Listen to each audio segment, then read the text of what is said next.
Welcome back, guys, and my name is Luban Tlabati, and right now we are about to check Blood and Water Season 2. And I know, it's been a week and a few days since I uploaded, but it do take guys, but so it's just been school the entire time. But the boys back, and we're gonna do things a bit differently this time. The review is gonna be split up into two parts. Part one is gonna be for those who haven't seen Blood and Water, so it's gonna be the season recap, and then part two is gonna be my initial reaction and thoughts to the actual review. So without wasting any more time, let's just jump straight into the season recap. So we follow our protagonist Upuleng, whose main want of the show is to find out what happened to her long-lost sister. To compensate for the loss, the family celebrates the long-lost sister's birthday each year. Buleng's father is being accused of kidnapping his long-lost daughter at birth and selling her to human traffickers for money, which is strange because the show doesn't really go that deep as to why he's the number one suspect. I mean, the mother could have stolen her for all we know, but I guess it's the fathers who are culprits in these types of instances. Just a side note, Buleng's parents aren't really in a great space marriage-wise. Then there's her little brother, who's pretty much irrelevant to the plot. Remove him and the plot literally stays the same. Buleng gets invited by her friend Zama to this house party in which she agrees. When she arrives there, she's pretty much awkward and feels out of place. Then she meets my boy Wade, the simp of the show, who just so happens to be a photographer, in which she tells her that she looks very similar to the birthday girl Ufigile, in which the light bulb sparks and she becomes our very own Sherlock Holmes. The next day, she's having a hockey game at school. Her mind is filled with conspiracies as to whether Ufigile is the missing sister or not. By losing throughout the game, she lets the team down and they lose. She fights a random teammate over the bad performance she gave. She gets sent to the principal's office, she gets detention, and her parents are called in. She gets invited to Figile's swimming competition by my boy Wade, because he be up in her DMs, in which she sees this as an opportunity to get a DNA sample from her via a DNA kit she bought online. In which the mission fails as she has to run back to school to be a part of the parents' meeting with the principal. She arrives late, her parents are mad at her. They do the whole back and forth thing with the principal. As they're leaving the principal's office, the police decide now's the time to arrest Buleng's dad in front of her peers. What a coincidence. I mean, why did they wait 17 years to apprehend him? And what evidence do they have that supports the arrest? I mean, her peers record him being apprehended and it's just drama at its best. Due to being embarrassed, she asks her mom for a school transfer. I mean, why not? It's not like she has detention still waiting for her at her school. So she gets transferred to Parkhurst, a top-notch college in Cape Town where our cute girl Figile attends. She also changes her surname so that the drama that happened at her previous school won't follow her into her new school. She gets enrolled to Parkhurst where she meets Wendy, who's pretty much entitlement personified. She is a pain in the ass. She's like Otoro from Imani Heist.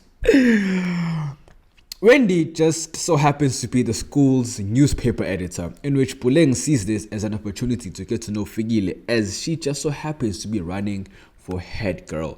The newspaper needs an interview with Figile, so Buleng offers to be the interviewer to really get into her Sherlock Holmes bag. Also, our simp boy Wade is a part of the newspaper team, so he later indirectly becomes Watson to our Sherlock. There she meets the cool kids. There's KB, the bad boy of the group. There's Chris, our pansexual conspiracy theorist. There's Reese, who is pretty much irrelevant to season 1, just like Buleng's little brother. Then there's Figile, the cute girl, obviously.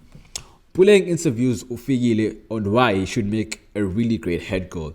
She hands over the article to Miss Entitlement, and she gets invited to hang out with the cool kids as KB seems to be having a party. At the party, Puleng tries to steal Figile's used pad as a DNA sample for the kid she brought online. FYI, this scene is so gross and disturbing to watch. But she really wants to find out if Figile is really her long-lost sister. But mission failed as Reese walks in on her, so that the show doesn't get resolved on the first episode.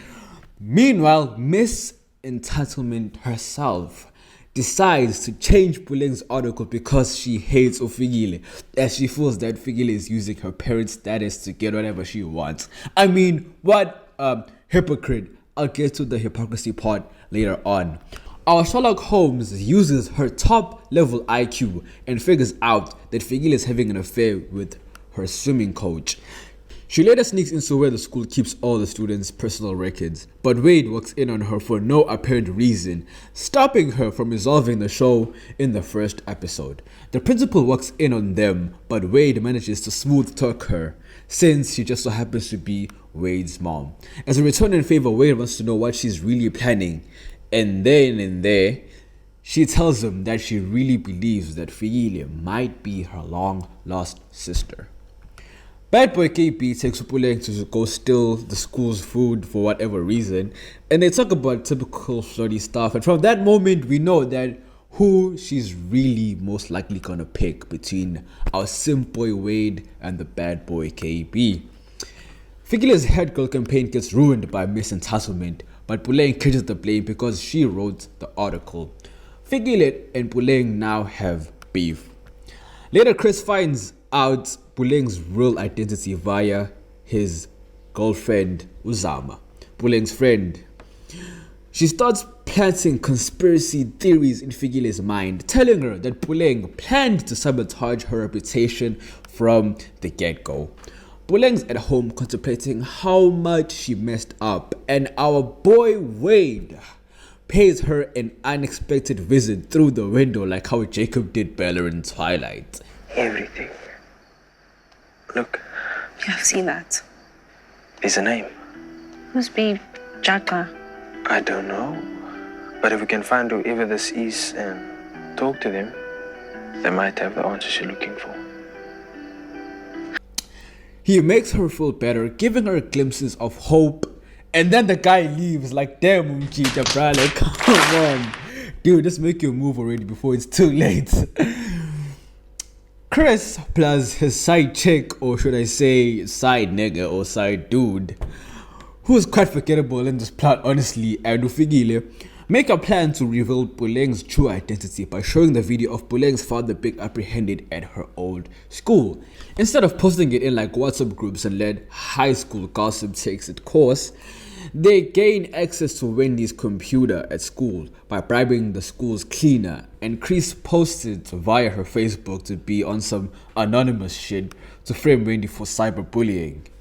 Puleng tries to call Home Affairs to try and figure out who signed Figile's birth certificate, but they can't because the show can't really be resolved in the 4th episode. Plus, apparently, Home Affairs doesn't keep tabs on who signs birth certificates, coincidentally.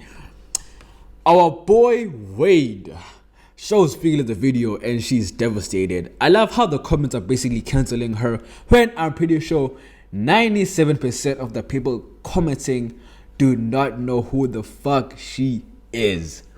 Puleng now marches to give Wendy these hands, and our boy Wade snaps her out of it, and both Puleng and Wendy get called into the principal's office. Wendy gets suspended as the school tries to figure out who posted the video, and she legit threatens the principal by using her parents' status against her. I mean, what a hypocrite. Through a lead that our Sherlock and Watson received, they find out that the person who signed Figile's birth certificate is in jail for fraud. So our simp boy Wade chooses to pay her a visit. Side note, Figile is sleeping with her swimming coach Chad, knowing very well that he's married and his wife is pregnant with his first child. Puleng has a chat with Uzama, revealing that Chris is behind the entire video. She confronts Figile as she assumes that she had a helping hand in all of this, and there's a cat fight. Hey, I'm still talking to you. Get the fuck off me. Whoa, guys.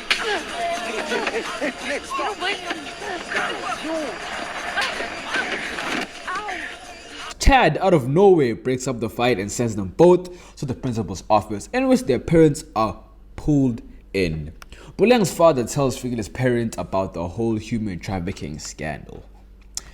Puleng, being on the screw Figile train, decides to tell Miss Entitlement about Figile and Chris's affair via a VN, while Wendy and her mom are having a meeting with the principal about her suspension, and her mom goes on a tangent as to how much she pays the school, and by that, Wendy mustn't be treated this way, blah blah blah blah blah, entitlement at its best. Meanwhile, our simp boy Wade is in prison on some detective shit to speak to the lady who signed Figile's birth certificate, but she won't talk, so Wade bribes her with 3 gigabytes of data. Like, I'm legit dead serious. Wade is wasting his time, his energy, his money on a girl that doesn't even know that he has feelings for her. I mean, Wade, what a simp. Bad boy KB is in his father's mansion deep as hell because Puleng and Figile are having a fight, plus Puleng won't talk to him anymore. So his dad is like, stop being a loser and go get your girl. In which he pulls up to a crib due to plot convenience, because they really don't mention how he knows her address, in which they share a romantic talk and they kiss, in which our boy Wade is left there watching it all like a loser via her window. I feel your pain, man. He had planned on giving her feedback on what he discovered in prison, and all of this is happening in the 4th episode. Next day, Puleng and Figile apologize to each other about what happened and decide to spend some time on the weekend. Meanwhile, Miss Entitlement decides to tell the principal about Figile and Chad's affair. Puleng is brought in to testify. Chad is brought in for interrogation, but he denies everything and tells Figile to delete everything about them. Puleng is at KB's crib and is trying to record the track, and Nasty C makes a cameo as Zero, KB's friend / producer. KB convinces her to jump some vocals on his amateur track, and that's pretty much it. The weekend arrives and it's lit. Puleng and Figile chill together, but Figile goes to see Chad in a hotel room and he breaks up with her, revealing that Puleng snitched on them. Puleng and KB meet up in their hotel room for some alone time. Figile goes back to Chris and Reese, telling her about her recent breakup, cause apparently everyone in the Cool Kids squad knows about the affair except KB. Chris tells her to play the victim card, in which she agrees. She tells her parents about Chad and calls them to reveal what she did. Chad mans up to his wife and reveals what he did. Next day, Puleng meets up with our simp boy Wade, and now's the time he decides to reveal the feelings that he has for her. But she's like, nah, I'm already cuffed, but we can still be friends. Wade decides to be in G and be like, he'll continue helping her with the case, but after that, he's done with her. He's not friend zone material. And right there, ladies and gentlemen, our simp boy Wade has shifted from being a simp to being a real nigga. Meanwhile, Chad brings his pregnant wife to school, telling her to wait in the car. He gets fired and goes back to check on his wife and she's gone. She's fuming down school corridors in search for Figile and there's a cat fight. KB returns to Chris and Reese to tell them about what just happened and confronts them on why they didn't tell him about Figile and Chad's affair. Chris basically calls Puleng a bitch and receives a hard slap from KB, reminding him why he's the bad boy of the group. Wade is the true Sherlock Holmes as he finds out that KB's father is linked to the mystery of Puleng's long-lost sister. He decides to tell her about it, but she's currently attending the dinner party at KB's house, hosted by his dad and a few friends, in which Figile and her parents. Figile's mom decides now's the moment to rub salt on the wound and tells everyone about Puleng's father and his whole scandal. Being embarrassed, she leaves the dinner party. It also turns out that KB's father is going to be the attorney over the case. Meanwhile, Wade is hooking up with this beautiful chick, Tahira. And I'm like, My nigga. back at the dinner party, KB and Fikile have a brief chat about what just happened and they get intimate. So KB basically has hooked up with both potential sisters at this point. Next day, a weird call follows Puleng and her mother on her way to school. Meanwhile, Fikile's parents are having a meeting with the principal about her affair with Chad, and they decide to keep Fikile's name out of the public.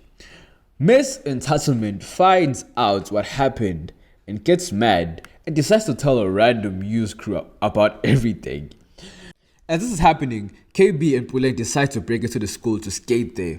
Why, you may ask? I have no idea. But Puleng is on some other shit and pulls KB into an odd room, I assume, and they have sex. She goes back home and she's head over heels only to find out that they've been robbed and her laptop plus the DNA kit she brought are missing. Fikile is going through a mental breakdown due to all the events that happened prior to this moment. Chad is getting kicked out of his house by his wife for adultery. Fikile finds out that the scholarship that she applied for got rejected, and that's the last straw for her. She's like, I'm screwed at this point. She gets drunk, falls into a pool where Chris saves her out of nowhere due to plot convenience. As all of this is happening, Puleng is attending her father's hearing but leaves as she can't stand the horrible things that are being said about her dad. Enraged, she decides to go to school, where she meets Ufigile, who's pretty much looking like a crack addict at this point, demanding that Puleng tell her why she's constantly trying to fuck up her life, and she comes clean by telling her that Fikile, on the 16th of August 2003, my sister Pumela Kumalo was kidnapped at birth, the same day you were born.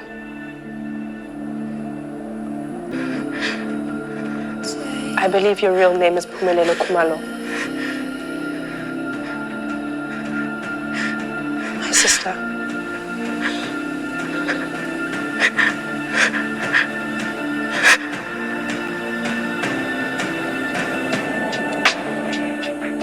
The concluding shot reminds me of Black Panther, as Eric Killmonger is about to sit on the throne, and the same shot is used to signify a change in monarchy.